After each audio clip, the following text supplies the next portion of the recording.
Although the Bible is often thought of as a single book, indeed as the good book, a little quick inspection reveals that it is not. Rather, the Bible is an anthology of books, various parts of which were compiled at different historical periods and in different historical settings. Indeed, a little closer inspection reveals that there is really no such thing as the Bible at all. First, and most obviously, there are two sub-anthologies: the Hebrew Bible, or Old Testament, on the one hand, and the New Testament on the other. In the Jewish tradition, the New Testament is not part of the Bible at all. So there is already a difference between the Jewish Bible and a Christian Bible. Second, and perhaps not as obvious, different Christian traditions also have different Bibles. For example, the Catholic Bible includes a number of pre-New Testament works, for example, the books of the Maccabees or the book of Tobit, that do not appear in the Protestant Bible or the Hebrew Bible proper. In the Protestant tradition, for example, these are known as the Apocrypha, or hidden books, while in the Catholic tradition, these are known as the deuterocanonical books, or the second group of canonical books. One could go on and look at the Bibles in other traditions, such as the Eastern Orthodox traditions, the Ethiopian tradition, the Samaritans, and so on. But what you soon begin to realize is that the notion of the Bible is analytically useless. There are many, many Bibles, though of course each tradition asserts that its own Bible is actually the Bible. And although I won't go further into it today, one should also understand that these Bibles differ in ways beyond what books they include. For example, the ordering in which the books of the anthology appear, and thus the overall message of the Bible, differs from Bible tradition to Bible tradition. The languages in which the books were written vary, and even when we get down to some what you might think of as the minutiae, the chapter and verse numbering of the Bibles, it actually turns out that even where the text is the same, different traditions give different verse designations to the same verse. So, for example, in the Hebrew Bible, you'll find Exodus chapter 21, verse 37, and that same verse is designated Exodus chapter 22, verse 1 in a Christian Bible. What we have then is not a Bible or the Bible, but a wide variety of Bibles. In other words, a wide variety of anthologies of sacred writings.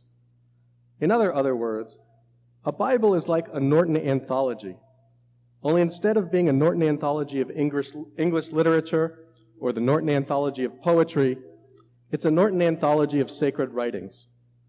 And different traditions have different opinions about which writings are truly sacred and which are not.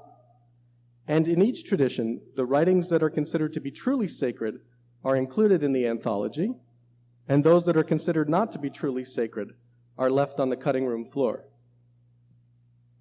Thus, for example, from the Jewish tradition, the Gospel according to Matthew is not truly sacred and therefore not included in the Jewish anthology of sacred writings.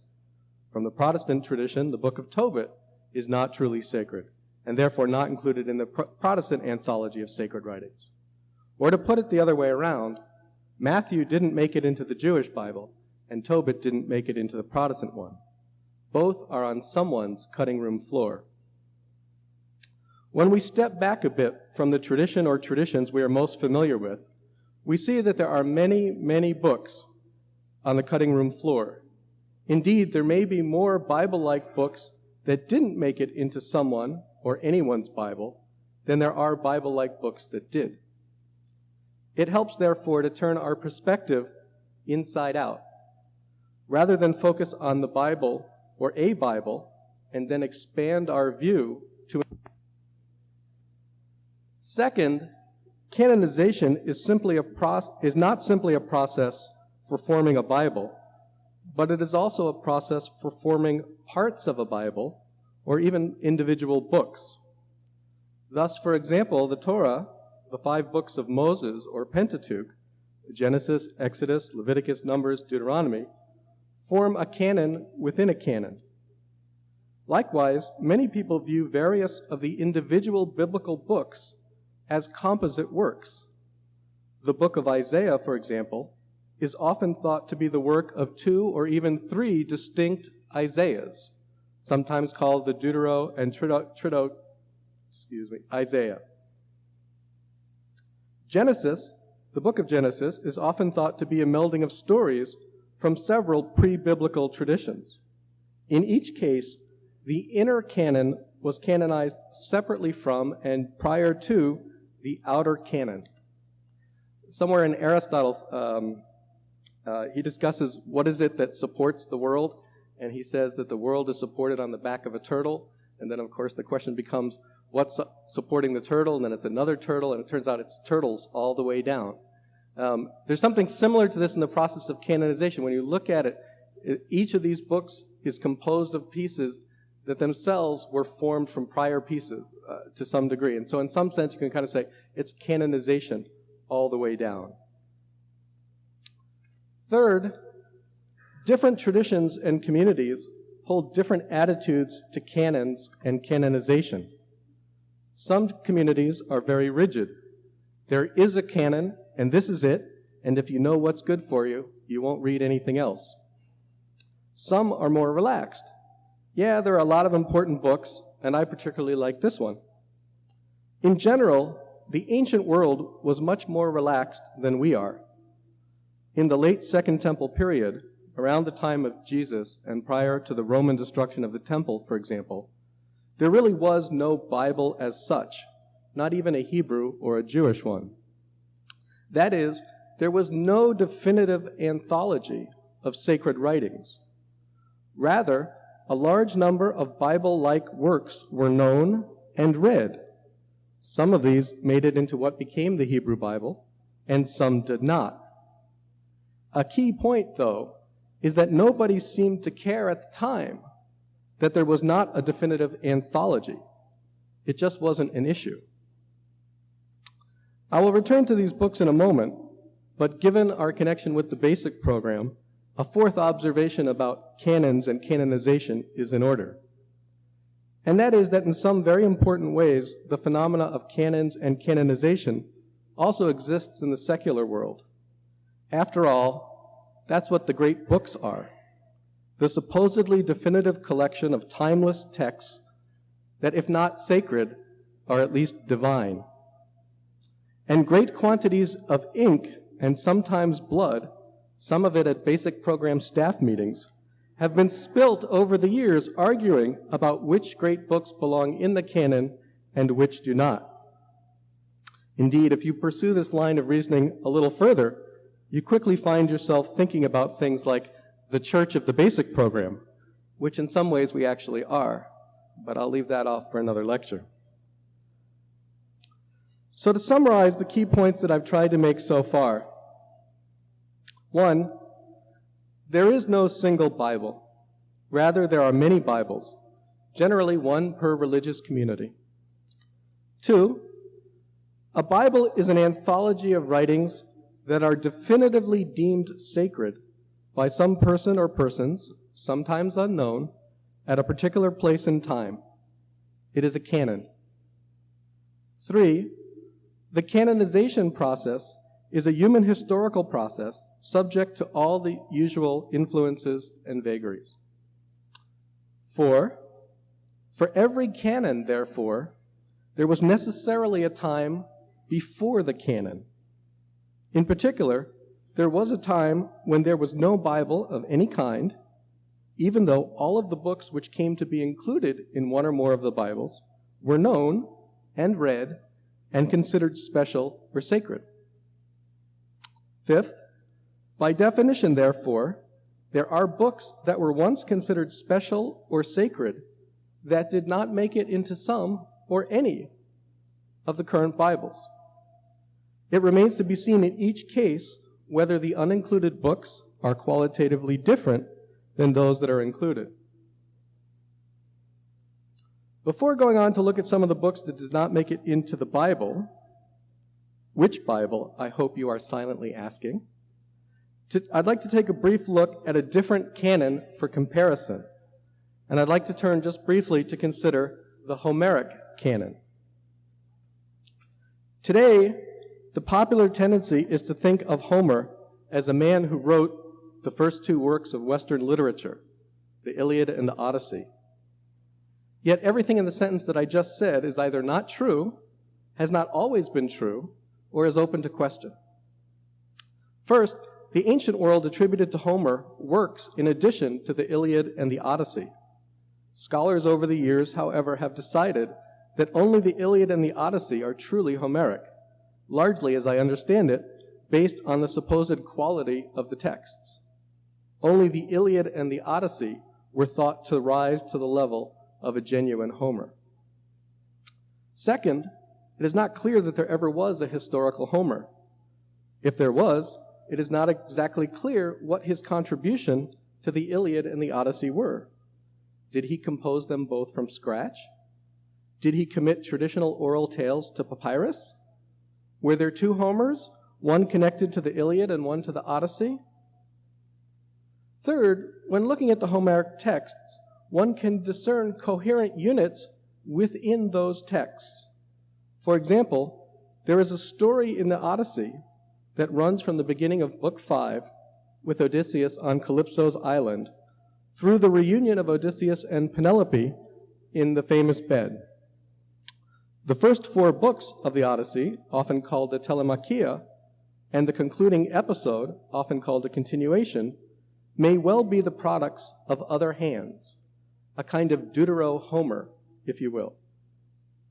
Although the analogy is not perfect, my point is that there is today a Homeric canon, or Bible, composed of 2 books which themselves may be composed of other works.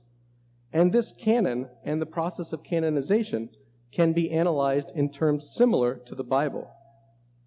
The key difference, of course, is that we no longer take Homer seriously, and therefore we have no communities of faith, the basic program possibly withstanding, built around these works.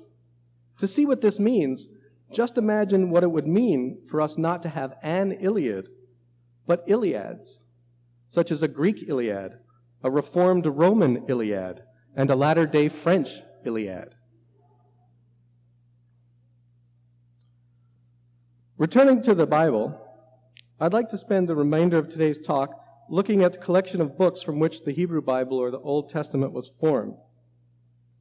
As I've indicated, at least through the end of the Second Temple period, or shortly thereafter, we can use roughly about the year 100 in the Common Era for our purposes, there was no Hebrew Bible in the sense that we know it today. Certainly each and every book which ultimately came to be included in the Hebrew Bible existed at that time and for some time previously. But so did many, many other Bible-like books that were ultimately not included in the Hebrew Bible. These also-rans fall into 3 basic categories. Those that did not make it into the Hebrew Bible, but did make it into other Bibles. Those that did not make it into any Bible, but nonetheless continued to survive as texts in one form or another. And third, those that were actually lost to history, sometimes permanently and sometimes temporarily, as in the case of the Dead Sea Scrolls, for example. As I've already mentioned, some of the books that did not make it into the canon of the Hebrew Bible did in fact make it into other canons. Thus, for example, the deuterocanonical works of the Catholic Bible are all works that existed and were held in high regard at the time the Hebrew Bible was established. Indeed, these books had been considered so special that they had already been translated from Hebrew into Greek sometime in the 3rd or 2nd century before the Common Era as part of what came to be known as the Septuagint.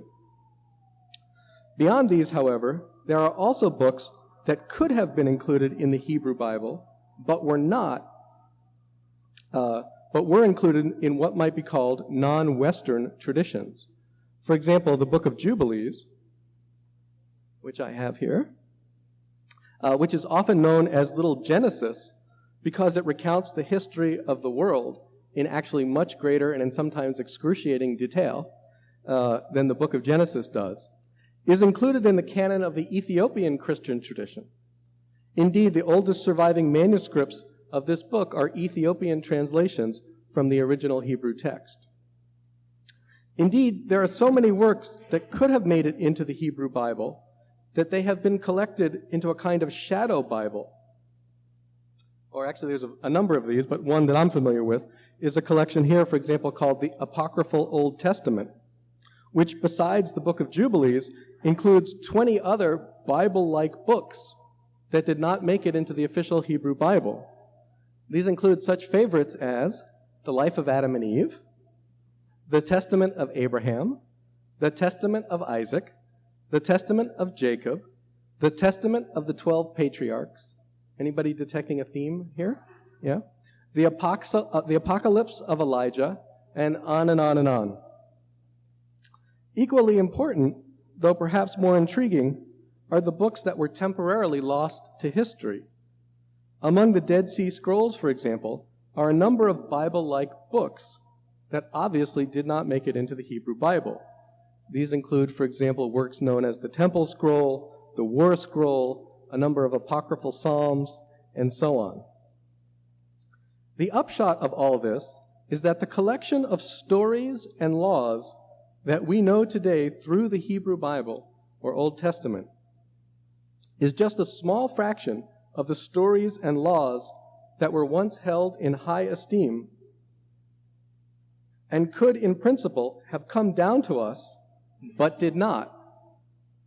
Thus, our Abraham, or our Moses, or perhaps most importantly, our God, is but one of the Abrahams and Moseses and gods that our ancestors held in high esteem, believed in, and argued about.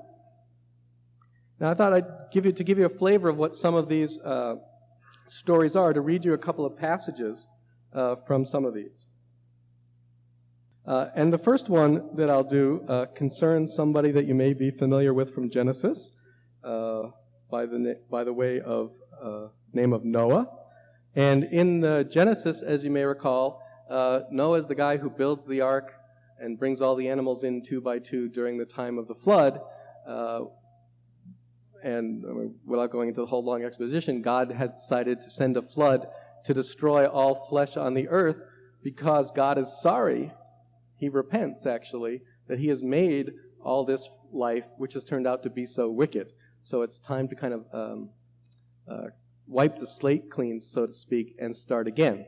And that's really the description of Noah that we're given in Genesis is really quite sparse. Among the Dead Sea Scrolls, there's a text which in this the translation I'm going to read to you is known as Tales of the Patriarchs. And it gives a little bit of background on Noah, which is not included in the biblical book of Genesis. And it begins with Noah's father, Lamech, who suspects that his newborn son, Noah, may in fact not be his own. Then I decided, I being Lamech, that the conception was at the hands of the watchers, that the seed had been planted by holy ones, or Nephilim. I was in turmoil because of this infant. Then I, Lamech, hurriedly went in to my wife, Bitnosh, and I said to her, I adjure you, by the Most High, by the Lord, the Great One, by the King of all eternity, have you conceived by one of the sons of heaven? Tell me every detail truthfully. In truth, make it known to me without lies. Was this done by the King of eternity? You are to speak to me in utter truth without lies. Then Bitnosh, my wife, replied to me very passionately, weeping. She said, O my brother, my lord, remember my voluptuousness before the time of lovemaking and my ardent response. I am telling you the whole truth. And my mind was then changed. Now when my wife Bitnosh saw that my disposition was changed, and there's a gap in the text here because the Dead Sea Scrolls are a little fragmentary, then she restrained her anger speaking with me and saying, "O my Lord, my brother, remember my pleasure. I swear to you by the great Holy One, by the King of heaven, that this seed comes from you. This conception was by you. The planting of this fruit is yours. It was not by any stranger, neither by any of the watchers, nor yet by any of the sons of heaven. Why has your expression been so altered, your mood so depressed? Surely I am speaking to you truthfully." Thereupon I, Lamech, ran to Methuselah, my father, and told him everything, so that he would go ask Enoch, his father, and come to understand the whole matter with certainty. For he, Enoch, is beloved, and with the holy ones. His lot has been cast. They reveal everything to him. When Methuselah heard of these matters, he set out for his father Enoch, in order to learn from him the truth of the whole affair, his will. Then he went to the highest heaven, to Parvain, and there he found Enoch with the holy ones. He said to Enoch his father, "O my father, my Lord, I have come to you. Hear what I say to you. Do not be angry with me that I have come here." Now the story goes on, and I'm just going to leave that part there. But what I'd like to point out is a couple of things about this particular passage. One is, it's a story about what we would otherwise think of as biblical characters that's not included in the Bible as we have it today. But other than the fact that one is in the Bible and one is not in the Bible, as far as I can tell, they're kind of 6 of one, half dozen of the other in terms of the kinds of literature or the kinds of stories that they're telling. Now, there are certain differences which might account for why one's in and one's out. You may have noticed that this one raises the notion of there being sons of heaven who might be impregnating human women. Now, at some point, apparently, this was a fairly common concept. You might think of our old pal Zeus. He was doing this all the time. But at some point, this also became out of fashion within the Judeo-Christian tradition, and perhaps that accounts for why this is not included among the books that we have in the Bible today. But this is but one small example of the kinds of literature that you can find among the Dead Sea Scrolls or in these other apocryphal books of the Old Testament.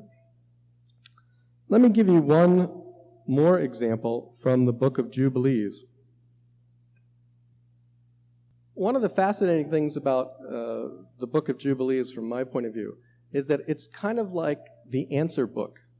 For those of you who've ever read Genesis or thought about any of these questions, there's a whole range of questions that immediately come up, kind of like the 5-year-old questions, like, well, who did they all have sex with if there was just Adam and Eve? Where did the next generation, who's actually marrying and having kids with, all that kind of stuff.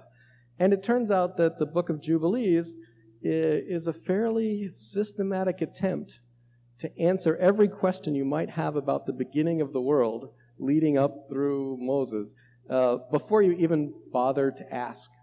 One of the questions that you might have considered, or maybe you haven't, is where do the books of the Bible themselves come from?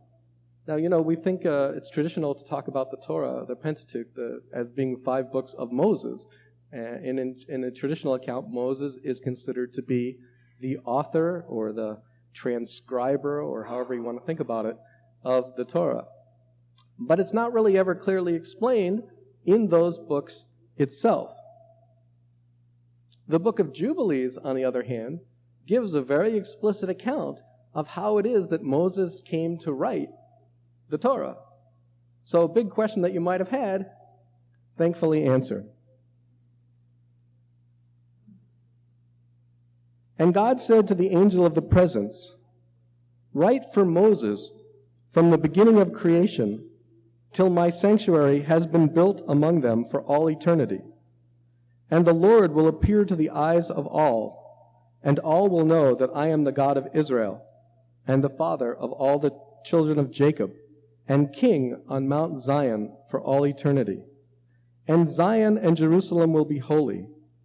And the angel of the presence, who went before the camp of Israel, took the tables of the divisions of the years, from the time of the creation, of the law and of the testimony of the weeks, of the jubilees, according to the individual years, according to all the number of the jubilees, according to the individual years, from the day of the new creation, when the heavens and the earth shall be renewed, and all their creation according to the powers of heaven, and according to all the creation of the earth, until the sanctuary of the Lord shall be made in Jerusalem on Mount Zion, and all the luminaries be renewed for healing and for peace and for blessing for all the elect of Israel, and that thus it may be from that day unto all the days of the earth. And the angel of the presence spake to Moses according to the word of the Lord, saying, Write the complete history of the creation, how in 6 days the Lord God finished all his works and all that he created, and kept Sabbath on the 7th day, and hallowed it for all ages, and appointed it as a sign for all his works. For on the 1st day he created the heavens which are above, and the earth and the waters, and all the spirits which serve before him, the angels of the presence, and the angels of sanctification, and the angels of the spirit of fire, and the angels of the spirit of the winds, and the angels of the spirit of the clouds, and of darkness, and of snow, and of hail, and of hoarfrost, and the angels of the voices, and of the thunder, and of the lightning, and the angels of the spirits of cold, and of heat, and of winter, and of spring, and of autumn, and of summer, and of all the spirits of his creatures which are in the heavens and on the earth. He created the abysses and the darkness, eventide and night, and the light, dawn and day, which he hath prepared in the knowledge of his heart. And thereupon we saw his works, and praised him, and lauded before him on account of all his works. For 7 great works did he create on the 1st day. Now, if this has any appeal to you at all, I encourage you to, run, don't walk, buy your own copy of the Book of Jubilees. It's actually fascinating reading. But I think you can see from the portion that the little piece that I've just read, that the Jubilees account of creation is in some ways the same as the Genesis account, but in some ways it's radically different. The Genesis account is much shorter. The number of things that are actually created on the 1st day, for example, are much fewer. It turns out, according to Jubilees, that most of what's created on the 1st day are hosts and hosts and hosts of angels. Among other things, this turns out to be very convenient because later on in Genesis, when it says, "Let us create man in our image," well, now we know who the us is. So you can go through a variety of this ancient literature that did not make it into any of the Bibles as we have them today, and begin to see a whole variety of viewpoints on a whole variety of topics. And it's not my intent today to promote or disparage any of these particular positions, but really to kind of say that in some sense, when we start thinking about the Bible, and that's all that we're familiar with, we're starting out from a kind of impoverished perspective. I mean, the Bible is a tremendously wonderful body of literature, but it turns out that it's just a small fragment of an even bigger, and in some ways even more wonderful body of literature. And by expanding our view to looking at this larger and larger body of literature, we can both understand the variety of thinking that was current in the ancient world, and we can begin to understand a little bit of the evolution of how our thinking today, which is really just one fragment, one subset of this larger body, may have evolved over the course of history so that ideas which were once considered commonplace are today not even considered possibly valid. So a key issue, and one that I would just like to conclude with by way of just giving a hint, is why did some of these traditions come down to us in the form of the Hebrew Bible, for example, and others not? And this is a very large topic about which some is known and a great deal is unknown. But and therefore the topic for a lecture on another time. But what I'd like to do is just a hint is that the timing, if you look at how the Hebrew Bible came to be in its canonical form, is that it seems that the process of forming the canon as we have it today is connected with the destruction of the temple in Jerusalem by the Romans in the year 70 of the Common Era and the beginning of the Jewish diaspora. It seems that in this era of great peril and flight, it became important for people to decide what was absolutely essential to save and what could potentially be dispensed with. And what was considered absolutely essential to save became the Hebrew Bible, and the non-essential languished, mostly forgotten, on the cutting room floor. Thank you very much, and I'll be happy to take your questions.